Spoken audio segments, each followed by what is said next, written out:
आज कुछ भगवान की लीलाओं पर चर्चा किया जाए, भगवान की सुंदर लीलाओं का वर्णन किया जाए। लेकिन भगवान की लीलाओं को सुनने से पहले भगवान ने जो ज्ञान दिया है उसको भी जानना बहुत जरूरी है। इसलिए कुरुक्षेत्र के मैदान में जब अर्जुना मोहग्रस्त होकर के युद्ध करने से इनकार कर देते हैं, तो भगवान ने उनके मन को शांत करने के लिए कोई अपनी लीला नहीं सुनाई, उन्होंने दिव्य ज्ञान उनको दिया। तो जो भगवान ने ज्ञान अर्जुन को दिया और जिस ज्ञान से उनके मोह नष्ट हो गया, नष्ट मोह स्मृति लब्ध्वा, वही ज्ञान हमें भी समझना चाहिए और जानना चाहिए। तो उन दिव्य ज्ञान में सबसे जो उच्चतम ज्ञान जो भगवान ने दिया वो है आत्मा के बारे में। तो आज हम इसी आत्मा के बारे में चर्चा करेंगे, क्योंकि यदि कोई व्यक्ति इस आत्मा ज्ञान को समझ जाता है तो वो इस संसार के जो शारीरिक समस्याएं हैं, जो हमारे शरीर और मन से जो हमें समस्या आ रही है, उनसे ऊपर उठ करके और चीजों में अपना ध्यान लगा सकता है। तो इसीलिए आज का जो टॉपिक है वो है सर्च फॉर सोल। तो मैं 1 मिनट शेयर करता हूं आपके साथ स्क्रीन।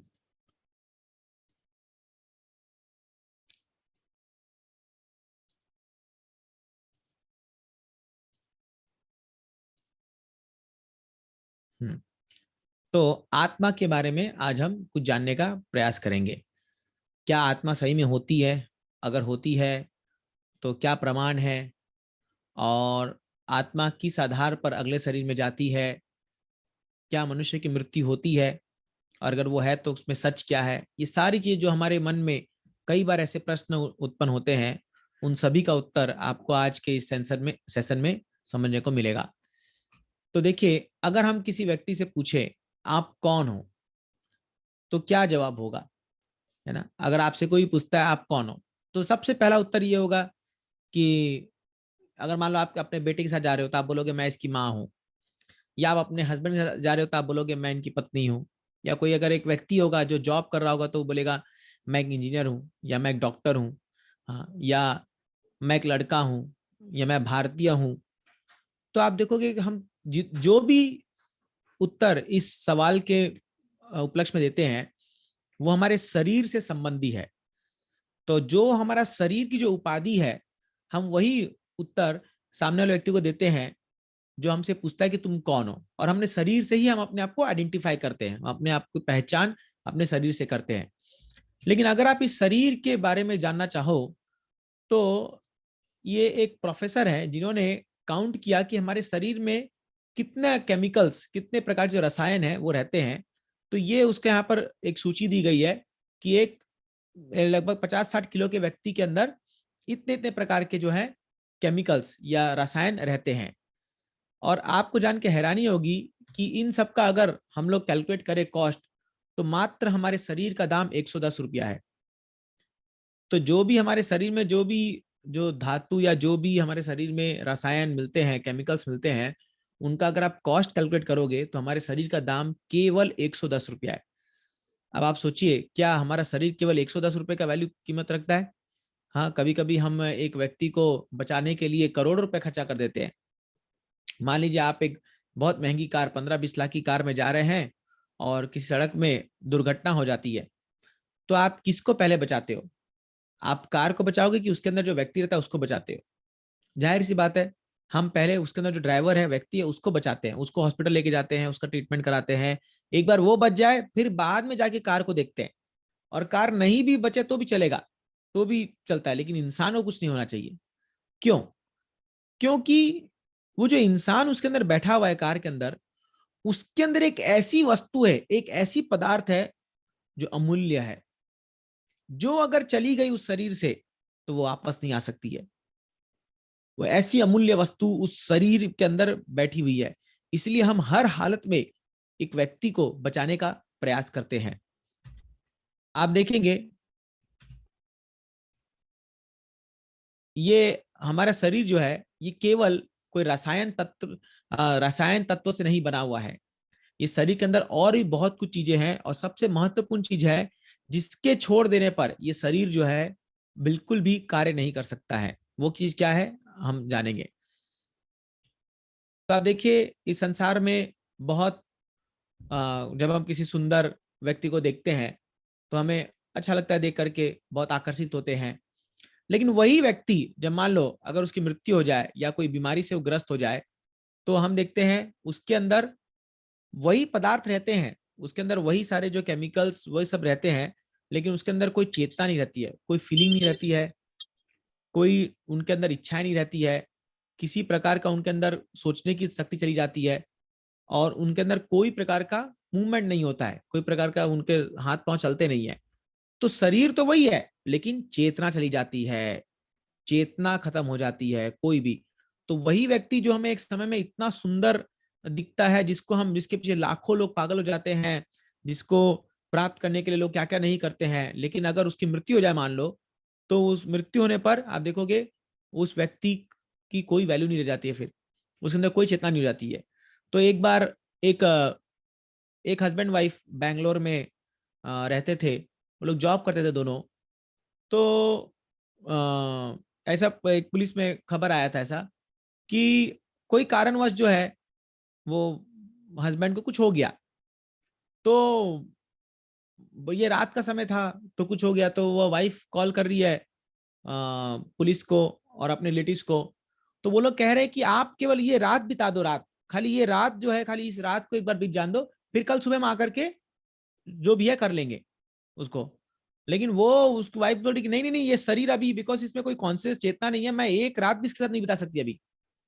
तो आप सोचिए कि वही व्यक्ति जो इतने दिन और इतने रात अपने हस्बैंड के साथ रहता है, इतना समय बिताया, वो एक रात अभी उसके साथ बिताने में उसको मुश्किल हो जा रही है। क्यों हो जा रही है? क्योंकि उस व्यक्ति के अंदर से कोई ऐसी चीज चली गई है जो उसके पूरे अस्तित्व को ही खत्म कर दे रही है। जो उसके होने का जो वजूद था वही खत्म हो जा रहा है उस एक चीज जाने की वजह से। क्या है वो चीज? वही है आत्मा, वही है आत्मा। तो शरीर एक ही रहता है, लेकिन जो आत्मा है वो चली जाती है। और आत्मा के जाने से चाहे व्यक्ति के अंदर कितनी सुंदरता क्यों ना हो, कितना ही गुण क्यों ना हो, वो सारे गुण कोई काम के नहीं जाते हैं। क्योंकि आत्मा जो है वास्तव में शरीर की सुंदरता, शरीर के जो सारे हमारे गुण हैं वो आत्मा से ही आते हैं, है ना। तो आत्मा के जाने से शरीर का कोई वैल्यू नहीं रह जाता है। तो आप देखेंगे कि इस संसार में जो है ये आत्मा के बारे में भगवान भगवत गीता में कहते हैं, न जायते म्रियते वा कदाचिन। इस आत्मा के लिए कभी भी जन्म नहीं होता और कभी मृत्यु नहीं होता। नायम भूतवा भवितवान भूय। वो बोलते हैं कि आत्मा कभी भी इस संसार में आती नहीं है, ना कभी वो आएगी, क्योंकि आत्मा अजर अमर है और वो जो है वो शाश्वत है और वो अनबॉर्न है, उसका जन्म नहीं होता, वो नित्य है और वो हर जगह पे वो उसका स्थान है। और जब शरीर के मरने पर आत्मा नहीं मरती है। ये ज्ञान बहुत बहुत बहुत हमारे लिए जरूरी है जानना। जो लोग भी आध्यात्मिक मार्ग पे चल रहे हैं और जो लोग भी उच्च स्थिति को प्राप्त करने का प्रयास कर रहे हैं, अपने जीवन के अंतिम लक्ष्य को प्राप्त करने का प्रयास कर रहे हैं, उन लोगों के लिए जानना बहुत जरूरी है कि ये शरीर मरने पर आत्मा नहीं मरती है। नहीं तो फिर हमारे भक्ति करने का मतलब ही क्या है? नहीं तो फिर हमारे हमारे जो हम इतना भगवान की उपासना कर रहे हैं उसका कोई अर्थ नहीं रहता। तो अगर आप देखोगे कृष्णा कॉन्शियसनेस अगर आप प्रैक्टिस कर रहे हैं और अगर आप सेल्फ रिलाइज नहीं है, अगर आप अपने आप को ही नहीं जानते हैं, तो इसका कोई फायदा नहीं है, क्योंकि ये शरीर तो है नहीं जाना है। इसलिए भौतिकवादी लोग कई बार कहते हैं कि क्या तुम्हें ये भक्ति करके मिलेगा, क्या तुम्हें भगवान की उपासना करके मिलेगा? अरे ये शरीर इस जन्म में जो है खाओ पियो आराम से ऐश करो। और इसलिए एक चार्वाक मुनि करके एक मुनि थे जिनका कहना था कि यावत जीवत सुखद जीवत, जब तक जियो तब तक सुख से जियो। यस्मिन भूतस्य किम देहस्य, जब ये देह चला जाएगा तो किसने देखा आगे क्या होने वाला है? इसलिए जब तक जियो सुख से जियो। ऋणम गितवा पिबत, ऋणम माने ऋण लेकर के भी अगर तुम्हें घी पीना पड़े, तो उस जमाने में घी पीना मतलब कोई व्यक्ति अगर के पास बहुत सारा घी है तो मतलब वो बहुत अमीर है। तो ऋण भी लेकर के घी पीना पड़े तो पियो, और इस शरीर को आराम से सुख में रखो। जब इस शरीर चला जाएगा तो कौन जानता है क्या हुआ इसके साथ। तो ये विचारधारा वाले भी कई लोग अभी संसार में जो कहते हैं कि मस्त खाओ पियो ऐश करो, किसने देखा कल क्या होने वाला है। वो क्यों ऐसा बात कर रहे हैं? क्योंकि वो मूर्खतावश नहीं जानते हैं कि आत्मा जो है वो अमर है। भले ये शरीर चला जाएगा, लेकिन आत्मा जो है उसको एक एक जो आपने कार्य किया है इस शरीर में रह करके उसका हिसाब देना पड़ेगा, है ना। क्योंकि लोग क्या सोचते हैं, शरीर से जो करना है, पाप करना है पुण्य करना है, कर लो कर लो, एक बार शरीर खत्म हुआ तो फिर क्या पाप क्या पुण्य, सब कुछ तो खत्म हो गया। ये खाली एक अंधकार का ज्ञान है, ये ज्ञान अधूरा है। शरीर खत्म होने पर सब कुछ खत्म नहीं होता है। वो आत्मा जो है वो अगले शरीर में जाती है। भगवत गीता में स्पष्ट रूप से भगवान इस बात की पुष्टिकरण करते हैं कि कभी भी शरीर के मरने पर आत्मा के मरने को मत समझो कि ये व्यक्ति अब चला गया, खत्म हो गया सब कुछ, नहीं, ऐसा नहीं है। तो भगवान ये बता रहे हैं, या देखो जैसे ये जो शरीर और आत्मा में क्या अंतर है। शरीर जो है वो एक पदार्थ है, मैटर है। हम पंच महाभूत से शरीर हमारा बनता है। हाँ, पृथ्वी, जल, अग्नि, आकाश, वायु। और आत्मा जो है वो स्पिरिट तत्व है। स्पिरिट मतलब वही एक स्पिरिचुअल आध्यात्मिक तत्व है। शरीर चेतना नहीं होता, शरीर के अंदर आत्मा के अंदर चेतना होती है। इसीलिए अगर आप एक मृत व्यक्ति को जला दो, काट दो, कुछ भी कर दो, उसको कोई असर नहीं पड़ता। लेकिन अभी जब तक हम जीवित हैं तब तक अगर हमारे शरीर में कोई पिंच भी कर दे तो हमें महसूस होता है। तो इसलिए हमारे अंदर चेतना है, आत्मा के अंदर चेतना है। शरीर बदलता है, आत्मा कभी बदलती नहीं है। शरीर शाश्वत नहीं है, अशाश्वत है।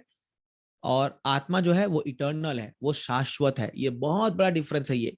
इसीलिए कभी भी जब हमारे कोई नजदीकी सगे संबंधी चल जाते हैं तो हमें बड़ा दुख होता है, लेकिन हमें जानना चाहिए कि वो एक आत्मा है।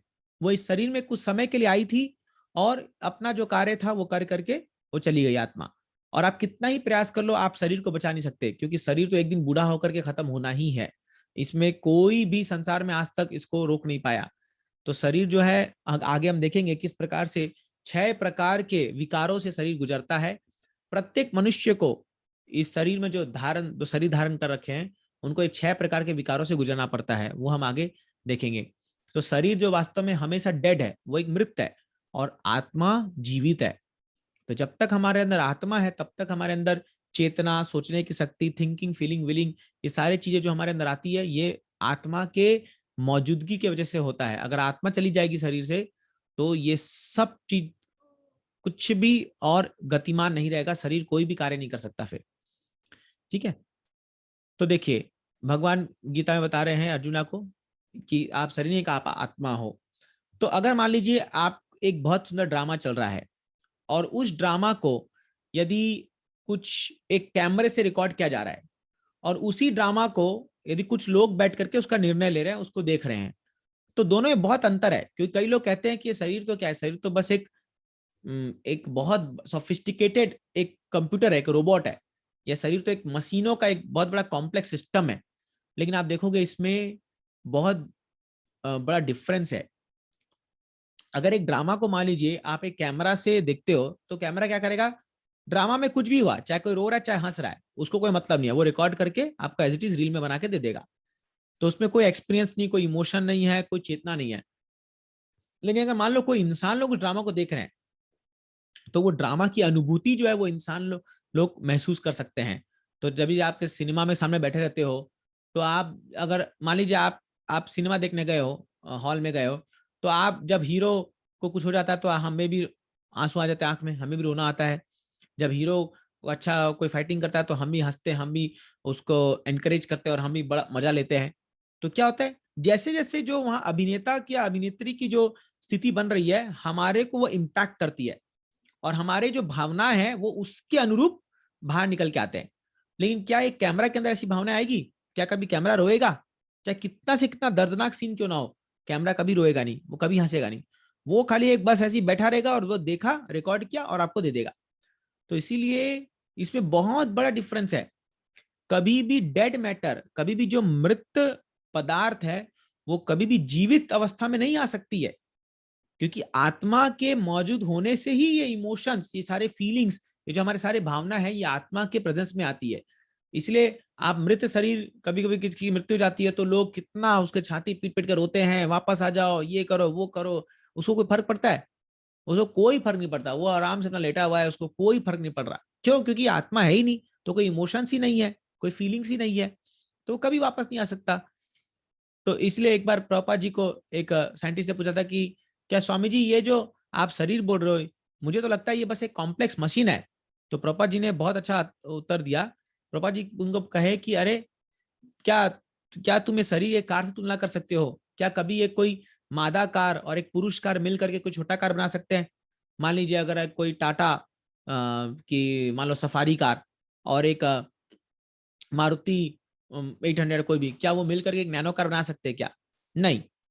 तो चाहे कोई मशीन कितनी ही तकनीकी रूप से बहुत ही एडवांस क्यों ना हो जाए, कितना ही उसका वो टेक्निकली एडवांस क्यों ना हो जाए, लेकिन कभी भी ऐसा नहीं हो सकता कि कोई दो कार मिल करके जो है एक तीसरा कार पैदा कर दे, जो कि मनुष्य में संभव है। तो जब एक आत्मा एक मनुष्य को इतना शक्ति दे देती है, आप जरा सोचिए, एक आत्मा के मौजूद होने से एक व्यक्ति इतना शक्तिमान हो जाता है कि वो अपने जैसा और एक शरीर प्रोड्यूस कर सकता है। वो अपने जैसा और एक शरीर को इस जन्म दे सकता है। इतना उसके अंदर शक्ति आ जाती है केवल आत्मा के मौजूद होने से, समझ रहे? और क्योंकि ये बाकी अन्य उपकरणों में आत्मा नहीं है, तो चाहे वो कितना ही सोफिस्टिकेटेड, कितना ही कॉम्प्लेक्स मशीन क्यों ना हो, वो कभी भी अपने अपने जैसा और एक प्रोड्यूस नहीं कर सकता, खुद से प्रोड्यूस नहीं कर सकता। वो ये बहुत बड़ा डिफरेंस है एक मशीन में और एक आत्मा में। हाँ, तो इसीलिए जो आत्मा एक मनुष्य जो है वो कभी भी एक कोई रोबोट या कोई कंप्यूटर नहीं है ना? कभी भी मनुष्य को इंसानों को हमें इससे तुलना नहीं करना चाहिए, एक रोबोट से या एक मशीन से। नहीं, वो एक मशीन नहीं है। उनके अंदर चेतना है, उनके अंदर भावनाएं हैं, उनके अंदर महसूस करने की शक्ति है, सोचने की शक्ति है, जो कि एक रोबोट के अंदर नहीं हो सकती है। हाँ, तो तीन बहुत ही बड़े डिफरेंस है एक शरीर में, एक जीवित बॉडी में और एक रोबोट में। क्या है कि एक जीवित शरीर जो है वो 6 प्रकार के विकारों से गुजरता है, और एक पुरुष और एक स्त्री मिल करके अपने ही जाति के और एक बच्चे को जन्म दे सकते हैं, लेकिन मशीनें कभी ऐसा नहीं कर सकती है। और एक जीवित शरीर जो है उसके अंदर चेतना है, सोचने की शक्ति है, महसूस करने की शक्ति है, विचार करने की शक्ति है, लेकिन एक जो केवल जो एक जड़ पदार्थ है वो उसके अंदर कोई प्रकार की चेतना नहीं होती है। ये तीन बहुत ही बड़े डिफरेंस है एक लिविंग थिंग में और एक नॉन लिविंग थिंग में, एक जीवित वस्तु में और एक जो है जड़ वस्तु में। ये बहुत बड़े तीन डिफरेंस है। हाँ, तो कौन से जो 6 प्रकार के जो विकार एक शरीर में होता है? सबसे पहला है बर्थ, मतलब एक शरीर जन्म लेता है। दूसरा है ग्रोथ, वो धीरे धीरे बढ़ता है। आप देखो कैसे बच्चे छोटे रहते हैं फिर धीरे धीरे बढ़ते हैं। तीसरा मेंटेनेंस, शरीर अपने आप को मेंटेन करता है। चौथा, जब वो उसकी क्षमता हो जाती है तो वो अपने ही जैसा और एक शरीर प्रोड्यूस कर देता है, अपने जैसा और एक शरीर को उत्पन्न कर देता है, जिसको प्रोडक्शन और बाय प्रोडक्ट्स कहते हैं। और पांचवा, फिर धीरे धीरे शरीर जो है बुढ़ापा के हो जाता है। और छठा है मृत्यु।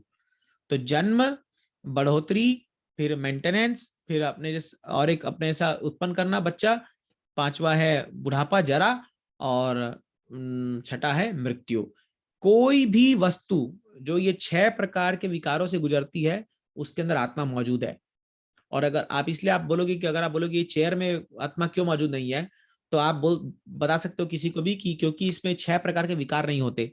तो जब 6 प्रकार के विकार होंगे तभी जाकर के जो है वो हम उसको जीवित वस्तु कह सकते हैं। जब तक ये 6 प्रकार के विकार नहीं होंगे तब तक वो एक मृत वस्तु है, वो जीवित नहीं हो सकती है। ठीक है।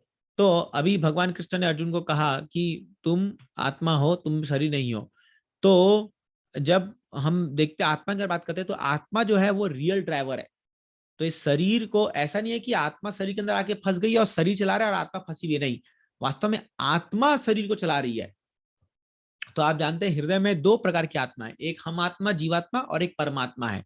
तो परमात्मा के शक्ति देने से जो जीवात्मा है वो जो है अपने आप को देख पाता है। तो जब हम जैसे मान लो एक कोई शीशा देखते हैं तो उसमें अपना चेहरा देखते हैं, तो वास्तव में जो है वो आत्मा देख रही है।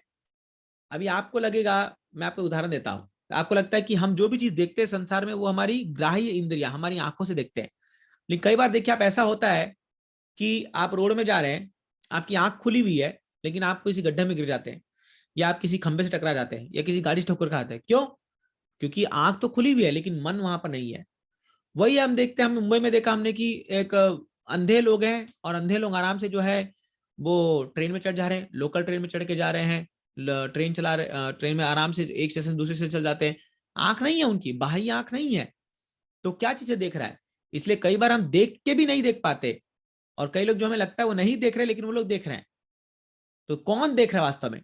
इसलिए हमारी हर एक इंद्रिया के पीछे एक सूक्ष्म इंद्रिया है, वो वास्तव में देखती है। हम मन के रूप से देखते हैं संसार को, इसलिए हर एक व्यक्ति जो भी इस संसार में चीजों को देखता है वो अपने तरीके से देखता है उसको। इसलिए कोई चीज आपको सुंदर लग सकती है, दूसरे को नहीं लग सकती है, कोई चीज आपको पसंद आ सकती है, दूसरे को नहीं पसंद आ सकती है। क्यों? क्योंकि हर एक की आत्मा जो है वो उस शरीर में बद्ध हुई हुई है, और उस शरीर ने इतने कालांतर में अपने अपने विचारधाराएं, अपने अपने जो भी इंप्रेशंस उसने स्टोर किए, उसी के आधार पर हम इस दुनिया को देखते हैं, है ना? तो इसे, लेकिन है आत्मा, आत्मा नहीं अगर होती तो उसकी देखने की शक्ति भी चली जाएगी। इसलिए ये मत सोचिए कि हम केवल बाहर की आंखों से देखते, नहीं, हम अंदर की आंखों से भी हम देखते हैं, वास्तव में उसी से हम देखते हैं, है ना?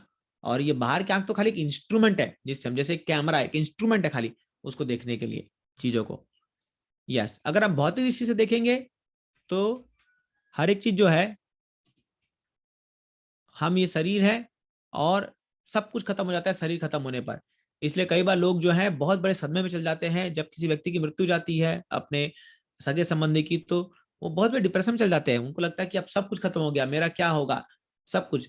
लेकिन आध्यात्मिक दृष्टि से अगर हम देखेंगे तो हम जो है ये शरीर नहीं है जो केवल मांस हड्डियों से बना हुआ है, हम एक सच्चिदानंद आत्मा है, हम एक जीवात्मा है जो इस शरीर में आकर के बंध गए हैं। हाँ, तो एक बार एक बहुत ही मोटी एक औरत एक बार प्रभुपाद जी के क्लास के बाद से सामने से जा रही थी, तो प्रभुपाद जी ने वहां पर प्रभुपाद जी लेक्चर दे रहे थे अमेरिका में, बोल रहे थे कि you are not this body, you are neither fat nor thin nor tall nor short. तो ये लेडी ने सुन लिया, और क्योंकि इसको सब लोग चलाते थे मोटी मोटी करके, तो ये आके प्रभुपाद जी को बोली, what do you mean, I am not fat, I am not this body. Prabhupada ji के, तुम क्या, आप क्या कह रहे हैं कि मैं शरीर नहीं हूं, मैं मोटी नहीं हूं? बोले, yes you are not this body, तुम शरीर नहीं हो, तुम मोटी नहीं हो। तो उसको इतना राहत लगा, उसको लगा अरे वाह, पहली बार जिंदगी में कोई मुझे मुझे बोला कि मैं ये शरीर नहीं हूं, क्योंकि मैं इतनी परेशान थी शरीर से। तो देखिए हमारे जीवन में भी आप देखोगे कई बार हम अपने शरीर को लेकर कितने परेशान होते हैं। अरे हम सुंदर नहीं है, अरे हम काले हैं, अरे हमारे शरीर में ऐसा है, हमारा हाइट कम है, ये परेशानी है, वो परेशानी है। तो शारीरिक परेशानियों से हम इतना घिरे रहते हैं कि हम उसके ऊपर सोच ही नहीं पाते। तो जब तक हम शारीरिक चेतना में रहेंगे तब तक हम इस शरीर के आए हुए समस्याओं को अपना समस्या मान करके सदैव दुखी रहेंगे। सदा समुद्विग्न धियात असत ग्रहात, प्रहलाद महाराज जी कहते हैं कि जब तक इस संसार में लोग असत ग्रहात, असत वस्तुओं को सत मान के चलेंगे, असत मतलब जो टेम्परेरी है, जो इस संसार में टिकने वाली नहीं है, असत वस्तु को सत माने चलेंगे, तब तक वो सदैव समुद्विग्न, हमेशा वो लोग चिंता मग्न रहेंगे, हमेशा उनको चिंता लगी रहेगी। क्यों? क्योंकि शरीर तो है, एक दिन जाना है, खत्म, नश्वर है, खत्म होना है, और शरीर में तरह तरह की परेशानियां आनी ही है, चाहे आप कुछ भी कर लीजिए वो परेशानी आनी है। लेकिन जो लोग आध्यात्मिकतावादी होते हैं वो लोग क्या देखते हैं? वो लोग देखते हैं कि शरीर के अंदर जो है एक जीवात्मा बैठा हुआ है, और ये बहुत ही सुंदर एक जीवात्मा है। वास्तव में यदि कोई व्यक्ति अपने आत्मा को जान लाए ना, तो ऐसा व्यक्ति, भगवान भगवद्गीता में बताते हैं चीज की, ऐसा व्यक्ति कोई प्रकार के गुरु नापी ना विचार लेते, दुख कितना से बड़ा संकट क्यों ना जाए उसके जीवन में, कितना बड़े से बड़ा उसका अपमान क्यों ना हो जाए, वो व्यक्ति कभी भी डगमगाएगा नहीं। यही तो सबसे बड़ा आध्यात्मिकता जीवन का सबसे बड़ा फायदा क्या है, कि बड़े से बड़ा संकट भी क्यों ना आ जाए लेकिन वो व्यक्ति घबराएगा नहीं। क्यों? क्योंकि वो जानता है मैं शरीर नहीं हूं, मैं आत्मा हूं। उसको ये पूर्ण विश्वास है कि मैं शरीर नहीं हूं, मैं आत्मा हूं। आप देखोगे बड़े बड़े महान महान जो भगवान के पार्षद लोग जब आए इस संसार में, तो उन्होंने ऐसा करके दिखाया। एग्जाम्पल एक जीसस क्राइस्ट का ले लीजिए, आप समझिए तरह जीसस क्राइस्ट, हाँ, जो जिनको सूली पे चढ़ा दिया गया था, तो उनके दोनों हाथों पे कील ठोक दिया गया, उनके पूरे शरीर पांव में कील ठोक करके उनको एक क्रॉस से लटका दिया गया। वो तो और छोड़िए, उनको सिर पर जो है एक कांटों का पूरा वो क्राउन पहनाया गया, खून से लबालब शरीर पर भरा पड़ा है एकदम। आप सोचिए तो हाथ में, दोनों हाथ में कांटी ठोक रहे, कैसा लगेगा? एक कांटी चुभोने से हम लोग को कितना दर्द होता है, पूरा ठोक दिया गया हाथ के अंदर से। और फिर जीसस क्राइस्ट जो है वो क्या बोलते हैं उस समय, O lord please forgive them, they don't know what they are doing. हे भगवान इनको माफ कर दो, ये लोग नहीं जानते, ये लोग अज्ञान ही है, ये लोग जो है मासूम है, ये लोग नहीं जानते हैं कि ये लोग क्या कर रहे हैं। कौन ऐसा व्यक्ति बोल सकता है जो शारीरिक स्तर पे नहीं है? जो शारीरिक स्तर पे, उसको तो आप एक छोटा सा ये बोल दो, तू पतला है, तू मोटा है, तू काला है, तू कुछ भी बोल दो, तो वो तुरंत भड़क उठेगा, तुरंत क्रोध आ जाएगा। क्यों? तुरंत शरीर पे ले लेते हैं। एक्चुअली हमारे क्रोध आने का कारण, हमारे चिंता कारण यही है कि हम, कोई भी व्यक्ति हमें कुछ बोलता है तो हम लोग उसको तुरंत शरीर पे ले लेते हैं, ये मेरे को बोल रहा है ना। तो एक बार बुद्ध भगवान थे, जब जा रहे थे गांव से, तो एक गांव में जब वो आए तो उनको बहुत गिफ्ट मिला। उनके साथ उनके बहुत सारे पार्षदगण भी जा रहे थे बुद्ध भगवान के साथ, तो उनको बहुत सारा गिफ्ट मिला। कोई आकर के उनको कोई कपड़ा दे रहा है, कोई आकर के पूजा सामग्री दे रहा है, कोई आकर के चावल, सब बहुत कुछ मिल रहा था उनको। तो बहुत उन्होंने विनम्रता स्वीकार किया और आगे बढ़ गए। दूसरे गांव में गए तो लोग आके बहुत गाली दे रहे थे उनको, बोले तुम जो है वैरागी का ढोंग कर रहे हो, और तुम सब लोगों का दिमाग खराब कर रहे हो, सबका घर बर्बाद कर रहे हो, ऐसे करके बहुत गाली दे रहे थे उनको। सब लोग पूरे गांव भर गाली देते गए। तो वो जब वो उस गांव से पार किए तो उनके जो साथ लोग चल रहे थे उन्होंने कहा, बुद्ध देव, आप आपने कुछ इसका प्रतिकार क्यों नहीं किया? इन लोगों ने आपको इतना बुरा भला कहा, आपने कुछ इसका प्रतिकार क्यों नहीं किया? तो बुद्ध भगवान ने कहा, देखो, जब हम पिछले गांव में थे तो उन लोगों ने हमें कितना सारा तोहफा दिया, है ना, हमें कपड़े दिए, हमें अलग अलग पूजा के सामग्री दिए, हमें अन्न दिया, सब कुछ दिया, लेकिन मैंने एक भी वस्तु को अपना नहीं माना। उन्होंने हमें दिया और हमने उनको, जो भी हमारे पास आया, हमने उनको भगवान की सेवा में लगाया, उसको यूज करके हम आगे चल पड़े, और वो उन्हीं के वहीं उसी गांव में यूज करके हम लोग आगे निकल पड़े। उसी प्रकार जब मैं अगले गांव में आया तो भी इन्होंने मुझे बहुत सारा तोहफा दिया। हाँ, अब ये तोहफा का रूप अलग था। ये तोहफा इन्होंने मुझे गाली के रूप में, गंदे शब्दों के रूप में दिया, लेकिन मैंने उसमें एक भी स्वीकार नहीं किया। तो जब आप मान लो आपके घर में कोई व्यक्ति आता है और आपको कोई तोहफा देता है, तो अगर आप उस तोहफे को स्वीकार नहीं करते हो तो क्या करेगा वो क्या करेगा? लास्ट में थक हार के वापस ले जाएगा उसको। तो उसी प्रकार कोई व्यक्ति अगर हमें कुछ बुरा भला कहता है, कोई व्यक्ति अगर हमें हमारा तिरस्कार करता है, हमें हमारा अपमान करता है और हमें बहुत बुरा लगता है, तो एक्चुअली हमें सोचना चाहिए कि ये व्यक्ति मुझे बोल ही नहीं रहा है, क्योंकि ये व्यक्ति मेरे आत्मा तक पहुंच ही नहीं सकता। ये तो मेरे शरीर को बोल रहा है और मैं शरीर नहीं हूं। ये मेरे शरीर को बोल रहा है, मैं शरीर नहीं हूं। जिस दिन हमारी ये चेतना आ जाएगी, आप देखिए हमारे जीवन का नजरिया बदल जाएगा। फिर कितना बड़ा से बड़ा संकट भी हमारे जीवन में आएगा, आप देखोगे आप विचलित नहीं होगे, क्योंकि आप अपने ओरिजिनल स्थिति में स्थित, तो आप अपने जो है वास्तविक स्थिति में स्थित हो जाते हो उस समय, क्योंकि आप आत्मा के स्तर पर हो। इसीलिए भगवान कहते हैं गीता में कि मान अपमान सुख दुख का, उस व्यक्ति को न मान अपमान न सुख दुख, उससे कोई फर्क नहीं पड़ता। चाहे उसके लिए मिट्टी का ढेर हो, चाहे सोने की कोई अन्य वस्तु हो, वो एक ही दृष्टि से देखता है हर एक वस्तु को। ये है एक आत्म साक्षात्कारी व्यक्ति का पहचान। भगवान गीता में बताते हैं ये चीजें। तो अभी आप देखेंगे कि जैसे अगर एक कार होती है और एक इंसान होता है, तो कार के पास भी हॉर्न होता है आवाज करने के लिए, जैसे हमारे पास मुंह है बोलने के लिए। कार में आप देखोगे हेडलाइट होते हैं, जैसे हमारे आंख है। हाँ, कार के पास भी इंजन है जो उसको पेट्रोल सप्लाई करता है, पानी सप्लाई कर ठंडा रखता है। उस प्रकार हमारे पास भी हृदय है जो हमारे को पेट्रोल, ये रक्त सप्लाई करता है ना। तो ऐसी उसके पास चार पहिए हैं, हमारे पास हाथ और पांव है। लेकिन एक बात मुझे बताइए, क्या कार बिना ड्राइवर के 1 इंच भी आगे बढ़ सकता है? नहीं बढ़ सकता।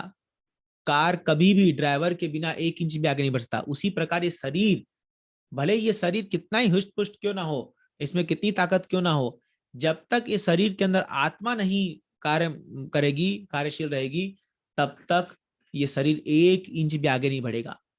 अगर शरीर से आत्मा चली गई तो हमारी बोलने की शक्ति चली जाएगी, सब कुछ चला जाएगा, है ना। इसीलिए जैसे कई बार जब पहली बार गांव में कोई बड़ी कार जाती है, तो जो बच्चे होते हैं वहां के, वो लोग कभी देखे नहीं होते, तो लोग बोलते हैं अरे देखो कार कैसे चल रही है। जब पहली बार इंडिया में ट्रेन चली थी, तो ट्रेन जब आ रही थी ऐसे गांव में जा रही थी, तो ट्रेनों को देख करके लोग जो है इतने आश्चर्यचकित हो गए, बोले पक्का इसके अंदर कोई भूत बैठा हुआ है जो मतलब इसको चला रहा है। जो वो कर रहा है, वो लोग समझ नहीं पाए कि अरे इसके अंदर एक ड्राइवर है जो इसको प्रॉपर चला रहा है। तो उसी प्रकार हम भी जब इस शरीर को देखते हैं, हम क्या लगता है ये शरीर तो अपने आप चल रहा है, सारा काम अपने आप हो रहा है, लेकिन ऐसा नहीं है। इस शरीर के अंदर आत्मा है, उस आत्मा के मौजूदगी से ही शरीर कार्य कर रहा है, ये जानना बहुत जरूरी है ना। तो अभी आगे देखेंगे आप। तो जिस प्रकार एक आप पिंजरे में एक पंछी को कैद कर लेते हो, उसी प्रकार ये जो शरीर रूपी पिंजरा है, इसके अंदर एक पंछी कैद हो जाता है। अब आप अगर मान लीजिए केवल पिंजरा को ही सफाई कर रहे हो, आप पिंजरे को जो है हर दिन पॉलिश कर रहे हो, उसको गोल्ड वो लगा रहे हो, लेकिन पंछी को खाना नहीं दे रहे हो, तो क्या वो पंछी टिक पाएगा? कुछ दिन बाद वो मर जाएगा। उसी प्रकार आज समाज की सबसे बड़ी समस्या ये है कि वो शरीर के लिए तो बहुत कुछ कर रहा है, आत्मा के लिए कोई कुछ नहीं कर रहा। शरीर के लिए हम बड़े बड़े कॉस्मेटिक इंडस्ट्री लगा दिए हैं, शरीर के मनोरंजन के लिए बड़े बड़े थिएटर हैं, मॉल है, बड़े बड़े पार्क हैं और गेम्स हैं, क्या क्या नहीं बना रखे हम शरीर के। आप देखिए हर एक इंद्रियों को सुख देने के लिए इस समाज ने क्या क्या नहीं बनाया है। आंखों को देखने के लिए बड़े बड़े स्क्रीन, लैपटॉप्स, मोबाइल फोन, क्या क्या नहीं, कानों को सुनने के लिए इतने बड़े म्यूजिक, हाँ, और मुंह से बोलने के लिए क्या, हर एक चीज को, शरीर को स्पर्श करने के लिए कितना कुछ बना रखे शरीर के लिए। पूरा कॉस्मेटिक इंडस्ट्री आप देखिए, करोड़ों का बिजनेस हो रहा है केवल इस शरीर को सुंदर दिखाने के लिए, लेकिन आत्मा के लिए कोई कुछ कार्य नहीं कर रहा। इसीलिए we have smiling faces but crying heart. हम आगे से बहुत खुश दिखा रहे हैं कि हम बहुत खुश है, दुनिया को हम दिखाते हैं हम बहुत खुश है, मेरे जीवन में कोई समस्या नहीं है, लेकिन अंदर से हृदय रो रहा है। क्यों रो रहा है? क्योंकि आत्मा को खाना नहीं मिला। आत्मा पुकार रहा है, मेरा क्या होगा, मेरे मेरे को कौन देखेगा, मुझे तो कोई खाना नहीं, मैं तो भूखा हूं। मान लीजिए आप एक कार में आप पूरा पेट्रोल फुल कर रखे हो, लेकिन उसके ड्राइवर को खाना नहीं दियो, तो चला पाएगा गाड़ी? उसी प्रकार आत्मा जब तक उसका भोजन नहीं मिलेगा, तब तक शरीर कितना ही सुंदर क्यों ना हो, आत्मा जो है सुख अनुभूति नहीं कर सकती है, और आत्मा हमेशा रोती रहती है। इसलिए कई बड़े बड़े लोग हैं जिनके पास पैसे की कोई कमी नहीं है, सब कुछ उनके जीवन में सब सुविधा है, लेकिन फिर भी उनकी आत्मा रो रही है, फिर भी उनकी आत्मा रो रही है। तो एक बार एक ऐसी बहुत अमीर व्यक्ति जो है, वो एक व्यक्ति के पास गया कि एक ऐसी एक एक व्यक्ति परेशान होकर के गया अपने घर के सामने और बोला कि मुझे, मेरे जीवन में कोई सुख नहीं है, मुझे कुछ हंसी नहीं आती है, कुछ ये नहीं। तो बोले अरे क्या चिंता करते हो, ये देखो सामने सर्कस लगा हुआ है, यहाँ पर जोकर है, तो मैं उस जोकर का तुम्हें नंबर देता हूँ, जोकर से आके मिलो, बहुत हंसाता है, बहुत, सर्कस में हजारों लोग आते हैं, उसको देख के बहुत हंसते हैं और बड़ा आनंद से रहता है, बहुत मजा आता है उसको देख करके। तो बुलाओ मैं तुमको मिलाता हूँ। तो बोला वो जोकर मैं ही हूँ। बोला मैं दुनिया को तो हंसाता हूँ, दुनिया का तो मनोरंजन करता हूँ, लेकिन मेरा कोई मनोरंजन नहीं है। मैं खुद डिप्रेशन में हूँ, मैं खुद जो हूँ बड़ा बहुत दुखी हूँ। तो कई बार ऐसा हो जाता है कि हम दुनिया के लिए बहुत कुछ करने लगते हैं, हम दुनिया को दिखाते हैं कि हम बहुत सुखी हैं, बहुत ये है, लेकिन सब बाहरी रूप से है। अंदरूनी रूप से हमारा मन जो है वो रो रहा है, वो क्रंदन कर रहा है। क्यों? आत्मा का सुख नहीं है। लेकिन जो व्यक्ति आत्मा के सुख को जान जाता है, जो व्यक्ति आप सेल्फ रियलाइज अपने अंदरूनी सुख को जान जाता है, उसको दुनिया की दरकार ही नहीं है, वो आत्माराम बन जाता है। फिर भगवान गीता में कहते हैं आत्माराम, आत्माराम जो वो व्यक्ति होता है, उसको किसी की दरकार नहीं है, वो स्वयं ही किसी स्थान में बैठ करके आराम से भगवान का चिंतन करके, स्मरण करके आनंद में रह सकता है ना, आराम से, उसको कोई और बाहर आनंद की दरकार नहीं है ना। जैसे हमारे एक हरिदास ठाकुर जो गौड़ीय वैष्णव में एक बहुत बड़े आचार्य हुए, तो वो दिन में भगवान के नाम का 192 माला जप करते थे, 3 लाख नाम जप करते थे, 3 लाख नाम। तो इतने प्रचलित हो गए थे, इतने प्रसिद्ध हो गए थे कि उस समय एक्चुअली हरदास ठाकुर एक मोहम्मदन फैमिली से थे, तो कुछ मोहम्मदन लोग जो थे वहां के उस समय शासक लोग बड़े ईर्ष्या करने लगे इनसे। तो इनका पतन करने के लिए उन्होंने एक वैश्या को भेजा इनके पास। तो वैश्या आई, वैश्या ने हरदास ठाकुर से कहा कि देखो मुझे तुम्हारे साथ संग करना है, मुझे समय दो। तो हरदास ठाकुर ने कहा कि देखो, जब मेरा नियम है, जब तक मैं अपनी माला कंप्लीट नहीं कर लेता हूं तब तक मैं किसी के साथ भी बातचीत नहीं करूंगा, कुछ नहीं करूंगा, मुझे माला करने दो, फिर तुम्हारी जो इच्छा पूरी करूंगा। अभी तो 192 माला कर रहे हैं, 192 में तो 24 घंटा लगभग लगता है उसपे। तो पूरी रात बीत गई, ये माला करते रहे, वो बैठी रहे, वो थोड़ा फ्रस्ट्रेट होकर चली गई। फिर अगले दिन आई, फिर वही सेम कहानी। हरदास ठाकुर ने कहा कि देखो मेरी माला पूरी नहीं हुई है, तुम माला करने दो मेरे को, और उसके बाद तुम्हारी जो इच्छा पूरी करूंगा। फिर पूरी रात बीत गई, रात भर ही जप करते रहे, हरे कृष्णा कृष्णा कृष्णा हरे हरे, हरे राम राम राम हरे हरे। इतने भाव में आकर के हरिदास ठाकुर नाम जप कर रहे हैं और इनका मन पूरी तरह से रम गया है नाम में, पूरी तरह से रमा हुआ है। इनको और होश ही नहीं है बाहर कौन है कौन नहीं है, कुछ पता नहीं चल रहा है इनको। और वो वैश्या बैठी हुई है वहां पर। रात बीत गई, फिर तीसरे दिन आई, और तीसरे दिन जो है फिर बोली, तो हरिदास करेगा, देखो मुझे माफ करना, मेरा अभी तक माला कंप्लीट नहीं हुआ है। फिर वही नाम जप करने लगे, पूरी रात बीत गई। तो थर्ड दिन, तीसरे दिन जब वो वैश्या, वो समझ में आ गया, अरे मुझसे बहुत बड़ी मिस्टेक हो गई, बहुत बड़ा मुझसे भूल हो गई कि मैं ऐसे महान संत को जो है, मैं इसका पतन करने के लिए अब कुनीति से यहाँ पर आई थी। और वो चरणों में गिरते हरिदास ठाकुर के बोलती है कि मुझे माफ कर दीजिए कि मैंने जो है अपने इंद्र सुख के लिए आपको इतना कष्ट दिया। तो हरिदास ठाकुर ने कहा, तुमने मुझे कोई कष्ट नहीं दिया, अरे मैं तो पहला ही दिन चला जाता था तुम्हें छोड़ करके यहाँ से, स्थान से, क्योंकि मुझे पता था कि तुम किस भावना से आई हो, लेकिन मैं यहाँ तुम्हारे उद्धार के लिए बैठा रहा।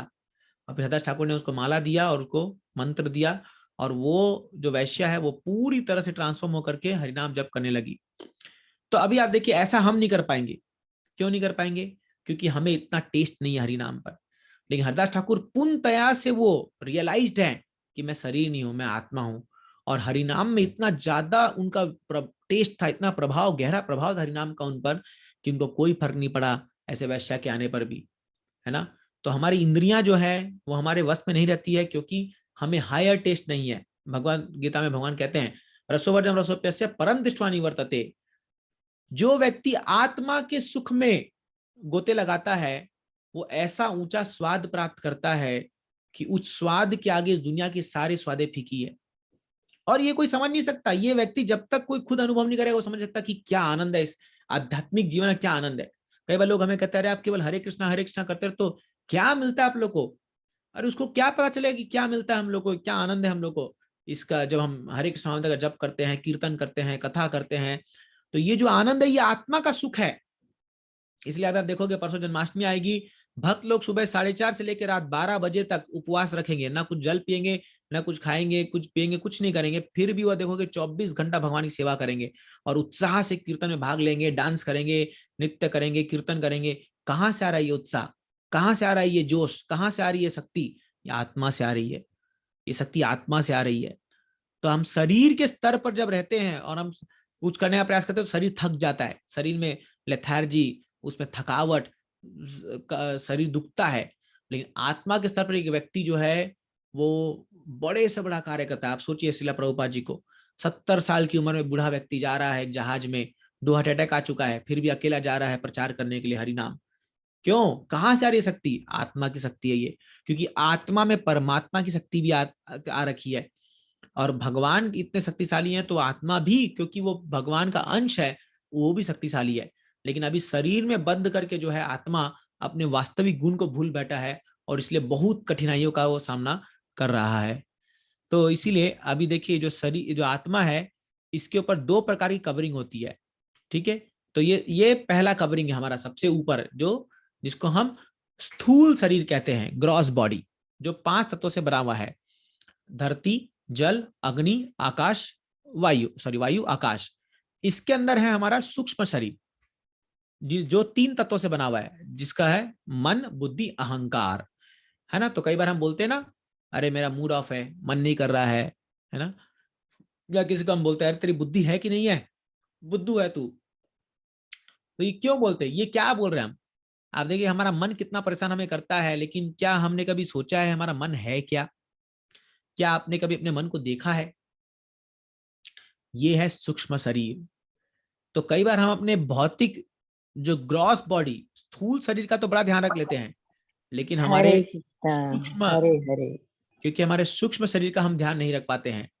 तो सूक्ष्म शरीर का ध्यान नहीं रखने के कारण क्या होता है, मन जो है बड़ा ही उसको उसका खाना नहीं मिल पाता है, और वो विचलित हो जाता है। इस संसार में आप देखिए, भौतिक ग्रॉस बॉडी, स्थूल शरीर को ठीक रखने के लिए बहुत सारी सुविधाएं हैं, इतने सारे जिम खाना है, इतने सारे डॉक्टर हैं, लेकिन बहुत ही से कम लोग आपको मिलेंगे जो आपके सूक्ष्म शरीर को ठीक करने के लिए कार्य करते हैं।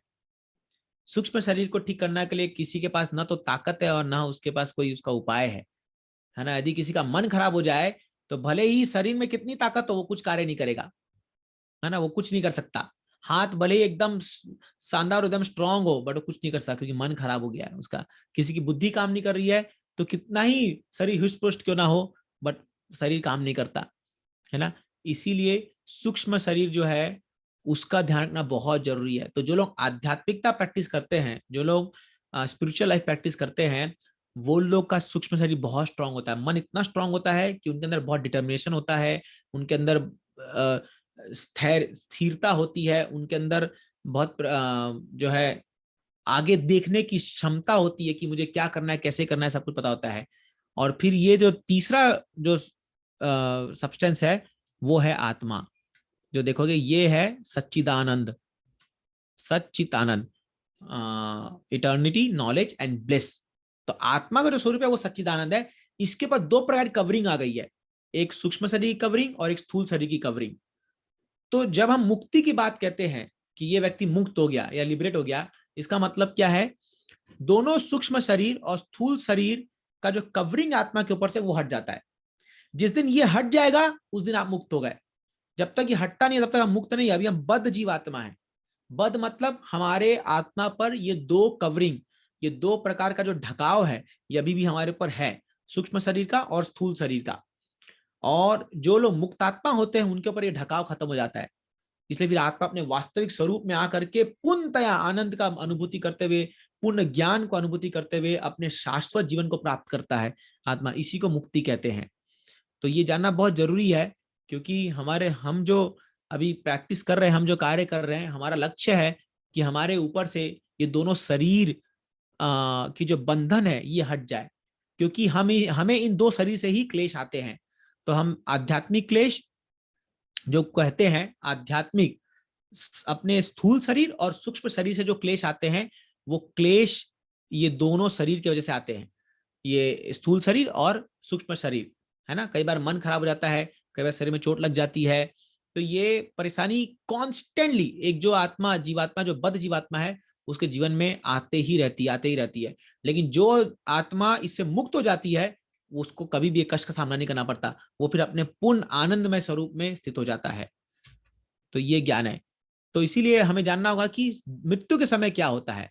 तो मृत्यु के समय जो स्थूल शरीर है वो छूट जाता है, माने ऊपर का कवरिंग छूट जाता है। हाँ, मान लीजिए आप एक शर्ट पहने, उसके अंदर बनियान है और उसके अंदर शरीर है, तो आपने शर्ट खोल दिया खाली, लेकिन अभी सूक्ष्म शरीर छूटा नहीं है। ये मत सोचिएगा कि मृत्यु के समय में हमारे मन में सब कुछ जीरो हो जाता है, सारा चीज इरेज हो जाता है, ऐसा नहीं है। मृत्यु के समय में खाली स्थूल शरीर छूटता है, मतलब ऊपर की कवरिंग छूटती है। अभी जो ये सूक्ष्म शरीर है, मन बुद्धि अहंकार का शरीर, ये अभी भी है और यही हमें अगला शरीर में लेके जाती है। सूक्ष्म शरीर आत्मा को पकड़ करके एक दूसरे स्थूल शरीर में डाल देती है। इसीलिए हमारा जो अंतिम समय है वो बहुत इंपॉर्टेंट है कि हमारे मन में क्या चल रहा है। अंतकाले च मामेव स्मरण मुक्ता कलेवरम यह प्रयाति समद्भावम याति नास्त्यस्थ संशया। भगवता में भगवान कहते हैं अंत काल में यदि कोई व्यक्ति मेरा स्मरण कर ले, भूल से भी अगर मुझे याद कर ले वो मेरा कोई व्यक्ति, तो वो मामेवा मेरे को प्राप्त कर लेगा, है ना। ये एक्चुअली हमारा जो भक्ति जो हम कर रहे हैं, हम जो भी प्रैक्टिस कर रहे हैं, उसका एक ही लक्ष्य है कि हे भगवान अंतिम समय में आपका स्मरण हो जाए कैसे भी करके। लेकिन अगर वो नहीं हुआ तो फिर हमारे मन में जो विचार आएंगे वही विचारधारा पर हमें अगला शरीर मिलेगा। 84 लाख योनियों में अलग अलग शरीर बनाए गए हैं और वो शरीर हमें मिलेगा हमारे मन की, हमारे अंत में मानसिक स्थिति कैसी है उसके आधार पर। तो इसीलिए हम लोग को ये सोचना होगा कि हम अपने मन में क्या विचार ला रहे हैं, हमारे मन को हम कैसे शेप कर रहे हैं।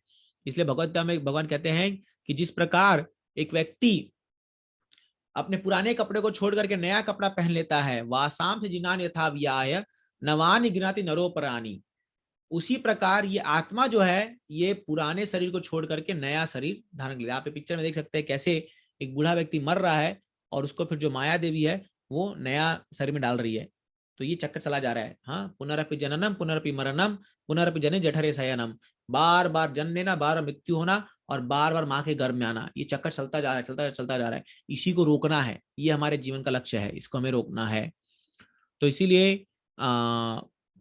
इस संसार में जो आत्मा के एक शरीर से दूसरे शरीर में जाने का जो कारण है वो है उसकी विचारधाराएं, वो हम और आगे डिस्कस करेंगे।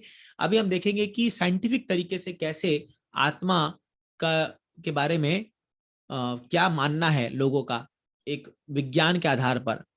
तो इसीलिए हम जब कहते हैं व्यक्ति को कि वो गुजर गए, तो कौन गुजर गया? शरीर तो वहीं पड़ा हुआ है, एक्चुअली में आत्मा गुजर जाती है। और अगर आप देखेंगे तो इवन कई लोगों ने अपने के मेजर सर्जरी के समय में near death experience, ND, near death मतलब कि जस्ट मृत्यु के निकट है, ऐसा अनुभव किया है। और कई बार तो ऐसा भी देखा गया है कि एक आत्मा शरीर से निकल करके अपना ही सर्जरी को देख रही है, और फिर बाद में आकर उन्होंने डॉक्टर को कहा है कि आपने मेरे साथ कैसे कैसे सर्जरी कैसा किया, और वो एग्जैक्टली वैसा ही निकला है। तो ये कई लोगों को ऐसा अनुभव हुआ है। तो ऐसे इस पे कई सारे रिसर्च हुए हुए हैं। और इसमें और सबसे बड़ा प्रूफ है आत्मा के होने का, वो है रीइंकार्नेशन, मतलब पुनर्जन्म होना। तो खास करके भारत में ये बहुत ही ज्यादा इस पर रिसर्च किया गया है। तो एक ईएन स्टीवेंसन करके एक बहुत बड़े साइंटिस्ट हैं, जिन्होंने 2000 केसेस को स्टडी किया है, और उन्होंने पता लगाया है कि नहीं, ये सच्चाई है, इसमें कोई मनगढ़ंत कहानियां नहीं है। उन्होंने कई सारे सच्ची कहानी, जैसे इसमें एक शुक्ला करके एक बच्ची का कहानी था, जो पिछले जन्म में एक औरत थी, और वो जब बच्ची के रूप में आती है तो वो अपने मतलब वो पूरी कहानी बता देती है कि मैं पिछले जन्म में क्या थी, और उसको सारी चीजें याद आ जाती है। ये बहुत स्पेशल केसेस में होता है, ये बहुत रेयर केसेस में हो जाता है, क्योंकि मृत्यु के वक्त जो है हमारे मन से सारा वो चीज जो है हमने जीवन भर किया है वो सब इरेज हो जाता है एक्चुअली। क्योंकि मृत्यु एक इतना भयावह स्थिति है, एक इतना भयंकर स्थिति है कि उस समय मन एक इतना अजीब स्थिति में चला जाता है कि सब कुछ भूल जाता है, मन सब कुछ भूल जाता है। वो जैसे मान लो कॉमा में चला गया, पूरा सब कुछ भूल जाता है। लेकिन कई कई स्पेशल केसेस में उसके अंदर वो यादें रह जाती है, और वो अगले जन्म में फिर आती है। एक्चुअली ये बहुत बहुत ही खतरनाक है, क्योंकि अगर अगले जन्म मान लो हम लोग को पिछले जन्म का याद रहेगा, तो हम कौन सा जीवन जिए, पिछले वाला कि ये वाला? तो बड़ा दिक्कत हो जाता है। इसलिए इसलिए ये बहुत ही खतरनाक है, हो जाता है ये। तो इस पे कई सारी किताबें भी लिखी जा चुकी है, कई लोगों ने कहा है। और एक बहुत बड़ा प्रूफ है फोबिया, भय। जैसे आप देखोगे बच्चों लोगों को जो है बचपन में पानी से भय होना, किसी को चाकू से भय होना, कोई यूजुअल भय नहीं, मतलब ऐसा असाधारण भय नहीं, असाधारण भय होना। तो इस वो कहते हैं साइंटिस्ट की मोस्ट प्रोबेबली ऐसा हुआ होगा कि पिछले जन्म में इसकी मृत्यु का कारण यही कुछ हुआ होगा, या पानी, जल, या कोई छुरी चाकू, कोई भी चीज, या कोई हाइट से गिरा होगा ऐसा। तो इसीलिए वो लोग बहुत ज्यादा भय करते हैं इन चीजों से। तो ये भी एक प्रूफ है कि पिछले जन्म की जो चीजें हैं वो कैरी फॉरवर्ड आगे हो रही है। तो अब आप कहेंगे कि जो जुड़वा बच्चे पैदा होते हैं उसमें कौन से आत्मा आते हैं? नहीं, जब जुड़वा बच्चों में दो अलग अलग आत्मा आती है, तो आप देखोगे जुड़वा बच्चों में चेहरा समान हो सकता है, शरीर समान हो सकता है, लेकिन उनकी भावनाएं, उनके विचारधाराएं वो अलग होती है। ये आप वो जुड़वा फिल्म मत समझिए कि एक हाथ उठा रहा है तो दूसरा का भी ऐसा हाथ उठ रहा है, ऐसा कभी नहीं होता। ये कोई तथ्य नहीं है इसका, ऐसा नहीं होता। कई जुड़वा बच्चे हमने देखे हैं, उनमें ऐसा कुछ नहीं होता कि एक हाथ उठा रहा है तो दूसरा का भी हाथ उठेगा, ऐसा कुछ नहीं होता है। वो उनके उनके चेहरों में, उनके शरीर में समानता हो सकती है, लेकिन उनके टेम्परामेंट में, उनके व्यवहार में दोनों अलग अलग व्यवहार करते हैं, ये देखा गया है। तो और कई सारे ऐसे बड़े बड़े वैज्ञानिक लोगों ने भी कहा है कि हम बिलीव करते हैं कि आत्मा एग्जिस्ट करती है। जैसे सोक्रेटिस हो गए, बेंजामिन फ्रैंकलिन हो गए। तो सोक्रेटिस तो ये जर्मन के एक बहुत बड़े स्कॉलर थे। इनको इनको आत्मा के बारे में प्रचार करने के लिए इनको फांसी दे दी गई थी। एक्चुअली उस समय फांसी नहीं था, उस समय जो है वो लोग चाकू से मार करके मार देते थे एक व्यक्ति को। तो जब सोक्रेटिस को चेन से बांधा गया तो उन्होंने कहा, तुम पहले मुझे पकड़ के दिखाओ और फिर तुम मुझे मार देना। तो सोक्रेटिस इतने फर्म बिलीवर थे, उनको इतना विश्वास था कि मैं ये शरीर नहीं हूं। बोले तुम पहले मुझे पकड़ के दिखाओ फिर मुझे मार देना। क्यों ऐसा बोल पाए? क्योंकि उनको फर्म बिलीव था कि मैं शरीर नहीं हूं, है ना। तो यही था। अब हम जानेंगे कि शरीर कैसे हमें आधार होता है। तो मैंने आपको पहले ही बताया, भगवान गीता में बताते हैं, यम यम वापि स्मरन् भावम तजते अन्ते कलेवरम तम तम एवैति कौन्तेय सदा तद भाव भाविता। जो अंत काल में, अंत कलेवरम, कलेवर मतलब शरीर छोड़ना, शरीर छोड़ते वक्त त्यजति, छोड़ना, स्मरण भावम, जो जो मेरा जैसा स्मरण करेगा तम तम एवैति कौन्तेय, उसको वैसा शरीर मिलेगा। तो यदि मान लीजिए अगर आपके मन में कुछ कुछ खाने की इच्छा आ रही है, मान लीजिए जैसे मतलब जो लोग बहुत मांस वास खाते हैं, तो उनको प्रकृति जो है वैसा ही शरीर देगी, उनको वैसा ही शरीर मिलेगा, है ना। तो जैसे मान लीजिए देखिए यहाँ पर अगर किसी को बहुत मांस खाने की इच्छा है, तो प्रकृति क्या करेगी, प्रकृति बोलेगी ठीक है तुम्हारे मन में ये इच्छा है ना, जाओ तुम ऐसा शरीर ले लो। तो एक उसको शेर का शरीर दे देगी, एक मांसाहार जीव का शरीर दे देगी, बोलेगी तुम मनुष्य जीवन में क्यों खा रहे हो उसको, तुम उस शेर के शरीर में जाके खाओ, तो उसको वैसा शरीर मिल जाएगा। यदि मान लीजिए किसी व्यक्ति को जो बहुत ही सोने की इच्छा है, बहुत ज्यादा सोता है, तो उसको पोलर बियर का शरीर मिल जाएगा। कह रहे जाओ सोते रहो, हाँ 12 घंटे सोता है वो, एक्चुअली दिन में 6 साल में 6 महीना सो जाता है वो पोलर बियर एक बार में। तो ये सच है, हम जैसा अपनी प्रवृत्ति बनाएंगे इस मनुष्य जीवन में, हम अपना वैसा शरीर तैयार कर रहे हैं। आप याद रखिए, आप हर दिन जो जो आप सोच रहे हैं, जो जो आप विचारधारा ला रहे हैं, आप वैसा वैसा शरीर आप तैयार करें। किसी को बहुत नग्न रहने की अगर अच्छा लगता है, हाँ तो उसको प्रकृति एक ट्री का, एक पेड़ का शरीर दे देगी, क्योंकि पेड़ हमेशा नग्न खड़ा रहता है, चाहे बारिश हो, चाहे धूप हो, चाहे गर्मी हो, जो भी हो, तो उसको वैसा शरीर मिल जाएगा। अगर किसी को अपना शरीर जो है बहुत एक्सपोज करने का वो रहता है, तो ये सब सच्चाई है। प्रकृति जो है हमारे मन में जैसी भावना आएगी वैसा ही जो है हमें शरीर प्रकृति देती है। तो अगर कोई व्यक्ति प्रकृति के नियमों को न मान करके पापमय कर्मों में लग जाता है, हाँ जैसे जुआ खेलना, नशा करना, अवैध संग करना, मांसाहार करना, तो प्रकृति उनको वैसे ही योनियों में भेज देगी, नीचे जाओ तुम इस शरीर के लायक नहीं हो, नीचे योनि में जाओ। लेकिन वही अगर कोई व्यक्ति धार्मिक अनुष्ठानों को पालन कर करके, हाँ ये 4 स्तंभ जो धर्म के उनको पालन करता है, जैसे तपस्या, हाँ अपने इंद्रियों को संयम में रख करके तपस्वी जीवन जीना, या सैक्रिफाइस यज्ञ करना, भगवान का नाम जप करना, है ना, यज्ञ आदि हवन करना, ज्ञान प्राप्त करना, गीता भागवत जैसे शास्त्र को पढ़ के ज्ञान प्राप्त करना, और चौथा ऐसे लोगों का संग करना जो सत्वगुणी जीवन जीते हैं, जैसे साधु संतों का संग करना। तो 4 चीजें है, तपस्या, हाँ ठीक है, फिर जो है ज्ञान अर्जन करना, हाँ साधु संतों का संग करना।